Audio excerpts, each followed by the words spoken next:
नमस्कार मित्रांनो, आमच्या चॅनलवर नवीन असाल तर चॅनलला नक्की सबस्क्राईब करा, म्हणजे तुम्हाला मालिकेचे नवनवीन एपिसोड सर्वात अगोदर पाहायला मिळतील. तर तुला शिकीन चांगलाच धडा या मालिकेमध्ये काय घडलं ते आपण बघणार आहोत. इकडे भुवनेश्वरी अक्षराला भेटायला आलेली असते आणि अक्षराचं काही अटी असतात, ती अक्षरा तिला सांगते. आणि त्या अटीप्रमाणे एक अट अशी असते की त्यांना फुलपगारांना माफी मागायची असते. तर भुवनेश्वरी आणि अक्षरा ही शाळेमध्ये जातात आणि शाळेमध्ये आतमध्ये फुलपगारांना भेटतात. फुलपगारांना भेटल्यानंतर फुलपगारी त्यांना बघून एकदम शॉक होतो. तर मग अक्षरा बोलते की मॅडम, तुमची अट पूर्ण करा. तर मग भुवनेश्वरी फुलपगारांची माफी मागतात आणि बोलतात आम्ही तुम्हाला त्रास दिला त्याबद्दल आम्हाला क्षमा करा. आम्ही आता शाळा बंद करणार नाही असं ती वचन देत असते. आणि तिथे सर्व शिक्षक आलेले असतात. अक्षरा पण हे बघून अक्षराला शॉकच होते की भुवनेश्वरी मॅडम सर्व अटी मान्य करत आहे. तर मग अक्षरा पुढची अट ठेवते की मॅडम, तुम्ही आता फुलपगारे सरांची माफी मागितली, पण आता माझी एक आणि शेवटची अट अशी आहे की तुम्ही जे काही आता बोललात शाळा बंद करणार नाही ते आम्हाला लेखी द्या आणि आम्हाला लिहून द्या. तर मग यावर भुवनेश्वरी बोलते की पण ह्या लेखी व्यवहाराला वेळ जाईल आणि खूप वेळ लागेल आणि आमचं लग्न पण लांबेल असं ती बोलत असते. तर अक्षरा बोलते काही नाही मॅडम, त्याला काही वेळ लागणार नाही. तुमच्या जो वकिलांची फौज आहे त्या वकिलांना कामाला लावा, 2 दिवसात काम होईल. तर भुवनेश्वरी विचार करत असते. भुवनेश्वरी बोलते ही मास्तरी बाई खूपच समोर निघालेली आहे. आज आम्हाला जे नाही ते करायला लावलं आहे लग्नासाठी. ठीक आहे, आम्ही करायला तयार आहे. तर भुवनेश्वरी बोलते ठीक आहे, आम्ही करू. आणि भुवनेश्वरी तिथून निघत असते. भुवनेश्वरी निघून रागाने निघाली असते. भुवनेश्वरी घरी येऊन बसलेली असते. इकडे ओंकार फॅक्टरीमध्ये असतो. तर अधिपती तिथे येतो आणि बोलतो की मास्तरीबाईला फोन लाव आणि विचार शाळेत काय झालं. मी मागे जाऊन लपतो. तर ओंकार मास्तरीबाईला कॉल लावतो आणि बोलतो वहिनी, शाळेमध्ये काय झालं हे सांगा आणि भुवनेश्वरी मॅडमला तुम्ही भेटल्या त्याच्याबद्दल सांगा.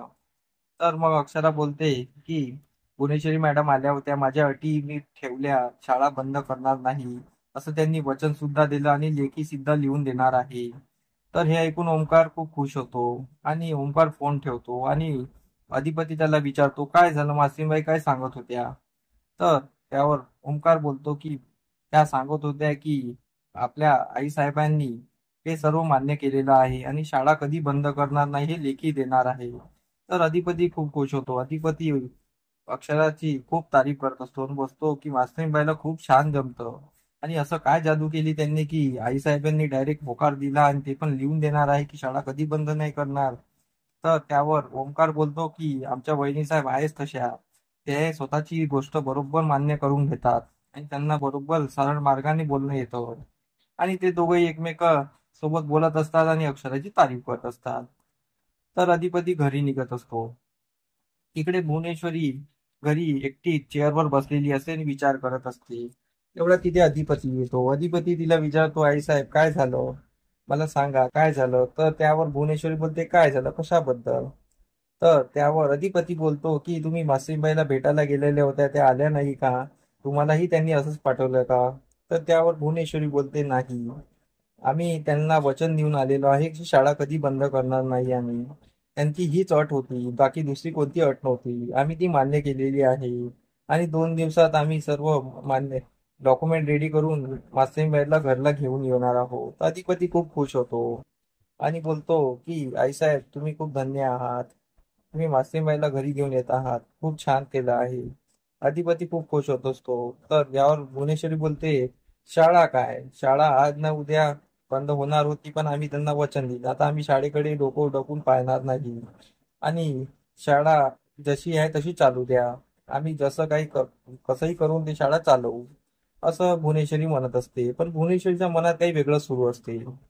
इकडे फुलपगारे आणि अक्षरा बोलत असतात. फुलपगारे अक्षराचे खूप आभार मानतो आणि फुलपगारेच्या डोळ्यात अश्रू येतात. तर त्यावर अक्षरा बोलते की सर, मी जे काही केलं ते या शाळेसाठी केलं आणि तुम्ही माझ्या बाबांच्या जागी आहे आणि तुमच्याबद्दल एवढा अपमान, तुमच्या किती भुवनेश्वरी मॅडमने अपमान केला हे मला सहन झालं नाही, म्हणून मी त्यांना समक्ष तुमची माफी मागायला लावली आणि सर्व अटी मान्य करून घेतल्या. तर फुलपगारेच्या डोळ्यात परत येतात.